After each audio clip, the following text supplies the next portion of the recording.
In the beginning, there was no frontier. There was only a place by the sea where a long sandy river flung its tail eastwards towards the centre of a silent continent. In the west, the river's tongue split in two, licking the salty lip of an indifferent ocean that sometimes slapped, sometimes caressed the mangrove-littered shores and the empty beaches of the shimmering land. Each day, the ocean tide slid slowly, quietly in and out of the river's moist throat. Sawfish, stingrays and flathead basked in the warm, shallow water left behind. On hot summer afternoons, seagulls and pelicans hung in the eddy of salty sou'westers that blustered in across the waves. The wind brought with it cooler air that bent the gum trees on the riverbanks. Sometimes cyclones tore into the northwestern reaches of the continent. When they had spent their fury, they moved dark and sullen towards the inland, where they dropped rain on the river's eastern tributaries. Then a great stream of water would race brown, blind and mute towards the land's end, spewing into the ocean, staining its waves and littering the beaches with logs and branches and dead animals. A dark people lived there. Those people were owned by that land. It was their place, their birthright. They left no scar on that country's skin, raised no fences, moved silently through its silence. They called the place by the ocean Kuinwardo, the neck of the river, and along its length they knew every secret, every sacred place, and the names of everything in it. Once, thousands of years before there was a northern frontier, there was only a river, a sea, a sky, and a place that owned a people. Welcome to the Good Reading Magazine podcast. Good Reading is a monthly magazine dedicated to books and reading and aims to help readers discover their next favourite book. You can find out more about the books discussed on today's podcast at goodreadingmagazine.com.au.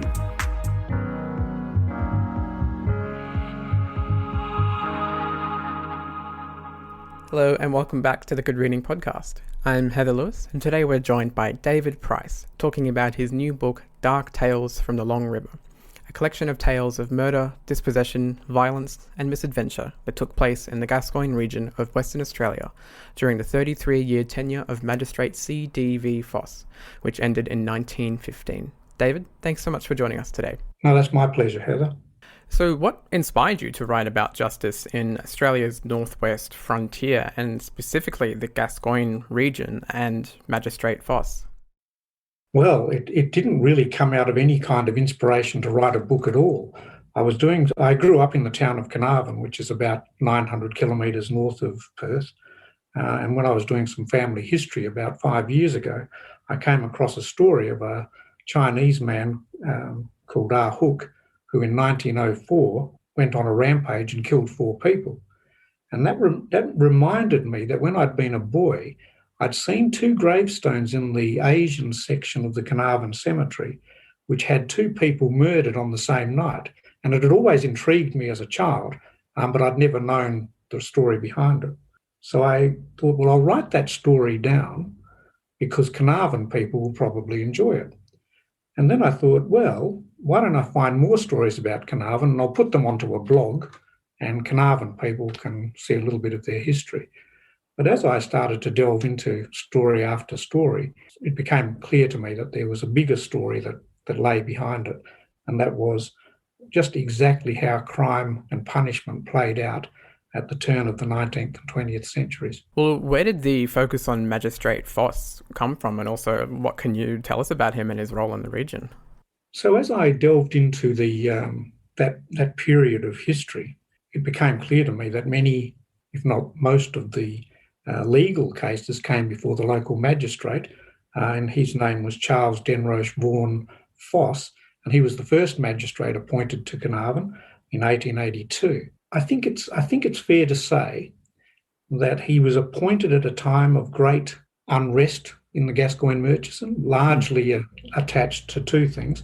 One was the Aboriginal population and the stealing of animals and stores from the settlers, and the occasional murder, mainly of drovers and teamsters, almost invariably in relation to the exploitation of Aboriginal women.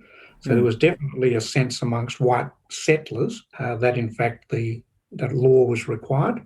The second one was that there was a great fear at the time that the Chinese in particular would gain a foothold in Australia, an economic foothold, and in the worst nightmares of the colonists, the Aboriginal people and Chinese people would somehow join together and outnumber the settlers.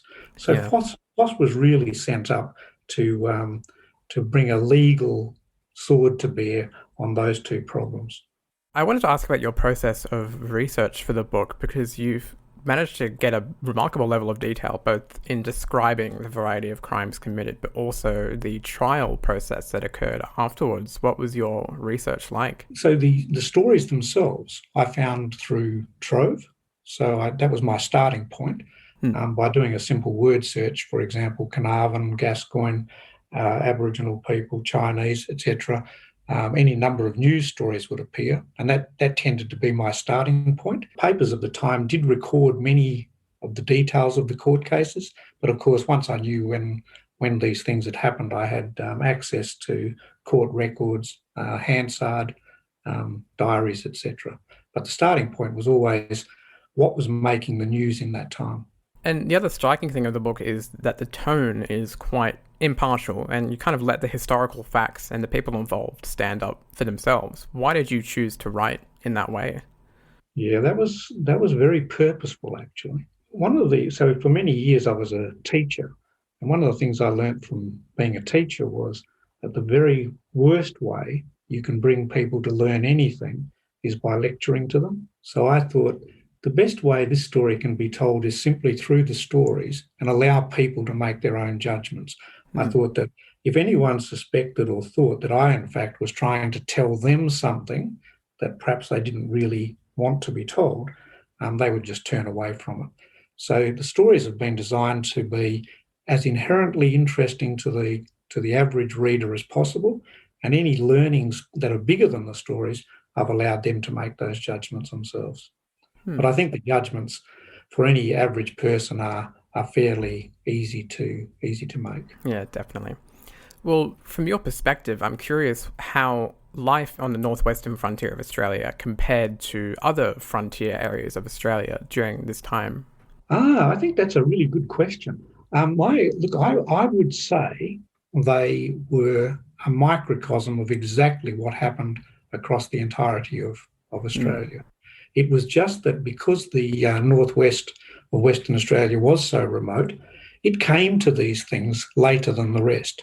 Yeah. But they certainly built on the experience of the eastern states, for example, where it was learned very early in the piece that the law could be used to actually subjugate the Indigenous people of Australia and to rid yourself of the Chinese in particular. Really, they were the same lessons, they were just a little bit later. And you mentioned Asian migrants in the region as well, and aside from covering the treatment of Aboriginal people during this time, the book also has quite a few stories concerning Asian migrants, a lot of them which were quite surprising and things that we're not really taught about this time in history. I was wondering if you could tell us a little bit about what life was like for Asian migrants in the Gascoyne region at this time. So the Chinese, once again, the experience of the Chinese was in Carnarvon, and the Gascoyne was similar to the rest of Australia. Western Australia in particular, though, had a struggling economy and a struggling population. So it found it a great difficulty in having enough people to do the work that needed to be done. So very reluctantly, Asian migration was introduced, but it was done in such a way that the people who came from Asia, particularly China, but also the Philippines and other places, were restricted to only a very narrow field of enterprise, normally laundries, market gardens, etc. On top of that, they very, very strongly they put huge impediments in the way of Asian women coming to Australia. So you had these communities of largely Asian men living in confined spaces and very economically constrained, and then put into very remote places like Carnarvon would have been at that time. On the jetty at Carnarvon, the police used to set up traps because the Chinese would often import opium from the ships as one of their leisure time activities, which today sounds like maybe that was a legitimate thing to do, is to arrest Chinese people importing opium, until you realise that it was really just for their own use. And even more interestingly, Australians, white Australians, were some of the greatest opiate users in the world, except the difference was that it was, of course, in their medicines rather than taken in a pure form. So Chinese people had a very tough time. Just to give you an indication there, Heather, in the just over the 100 years since the colonisation of the Swan River and the last hanging in the 1960s, Western Australia formally hanged 154 people. Of the 154 people that were hanged, 40% were Aboriginal and 15% were Asian. In other words, Asians and Aboriginal people, even though they formed to a large extent the smallest part of the population, actually represented 55% of everyone ever hanged in the state. So just that alone tells you a little bit about, I mean, if that was the top of the iceberg, you can imagine what it looked like underneath it. Well, an interesting thing about the book is that you actually have a family connection to one of the stories covered, that of the legendary pearl found in Broome in 1905. What can you tell us about that story and your connection to it? Yeah, it's a very famous story over here. I don't know if it's famous anywhere else. It's a true story of a pearl that was found in 1905, and on my great-grandfather's lugger. He was the co-owner of a lugger in Broome. The pearl was definitely found. It was definitely stolen. It was definitely found again before the boat arrived on the shore, and then it disappeared again, and no sighting of the pearl was ever made again. A guy called Ian Idris, very famous Australian writer, got hold of the story in the mid-20th century and turned it into quite a yarn, and it's a lot of the truth behind the pearl has now got muddied by lots of legend. However, what we definitely know is that it was found. There was a murder of a pearl dealer in relation to that pearl in 1905, a man called Lieblib. He was lured onto a boat to buy the pearl and murdered. The three men responsible were then hanged in Fremantle jail. In the meantime, my great-grandfather and his new Scottish wife arrived in town, and of course my great-grandmother was appalled at this story and what was going on, and in effect asked her husband to get rid of the lugger, and they moved down to Carnarvon in 1907. They set up a small shop, and after about 3 months, and my grandmother then was just about 7 or 8 months old, he went down to the Carnarvon jetty to get some supplies off a ship and was never seen again. All the news reports of the time never mention him dying. They only ever refer to a strange disappearance. The boat was searched. The boat that was at the jetty at the time was searched when it arrived in Geraldton. It was searched again when it arrived in Fremantle. No sign of him was found. They dragged the shoreline for 3 weeks, hoping that a body might wash up, but no body ever turned up. The mystery remains. What was the ending of my great-grandfather, and did it in fact have something to do with the Pablo pearl? I don't think we're ever going to know. But of course, the other side of that story is my great-grandmother was now in Carnarvon, in this isolated community with a little baby, and went on to become a very successful, independent, single mother and a business person. So quite a pioneer in her own right. Is there a story in Dark Tales that is, I guess, your favourite? The one that always intrigued me, because I didn't know about it at all, was that one of Western Australia's first known serial killers had his beginnings in Carnarvon, and that surprised me that I'd never heard that story before.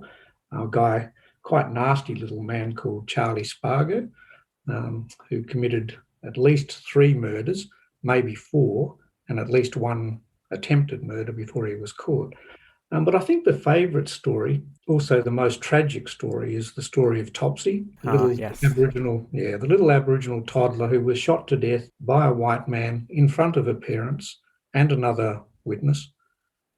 And yet no one was ever, even though it went to trial in Perth, no one was ever found guilty of the murder or anything related to it.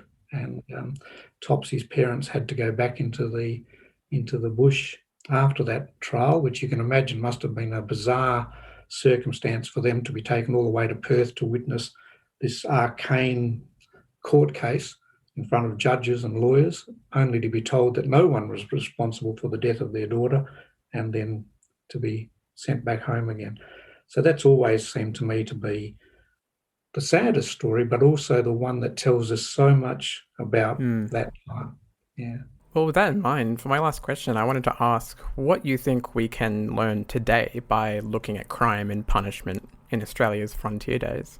I hope that anyone who reads, for example, the story of Topsy, or the story you may remember in the book, Heather, the story of Thakabidi, who was found near some sheep, shot in the neck, forced to walk behind a horse, tied to a horse for 100 kilometres, shot in the foot, dragged through the bush for 100 metres from behind the horse, tied to a tree and left to die. And once again, when it went to court, the jury took 10 minutes to decide that no one was responsible for his death. Yeah. Even though they're little stories in themselves, that is, they only involve one little toddler or one Aboriginal man, anyone reading the story, I think, becomes empathetic for the people involved and the families involved. And I think and I hope that from that empathy grows a sense of understanding of the fuller history of Aboriginal people and Asian people in Australia, and from that empathy, understanding for how we are today, if you like, and a way of sort of, I hope, kind of maturing in our understanding of ourselves as a country. That would be the best outcome. But if they just enjoy the stories, that's okay as well. Yeah. Well, David, thank you so much for joining us today. No, my pleasure, Heather. Thanks very much for having me.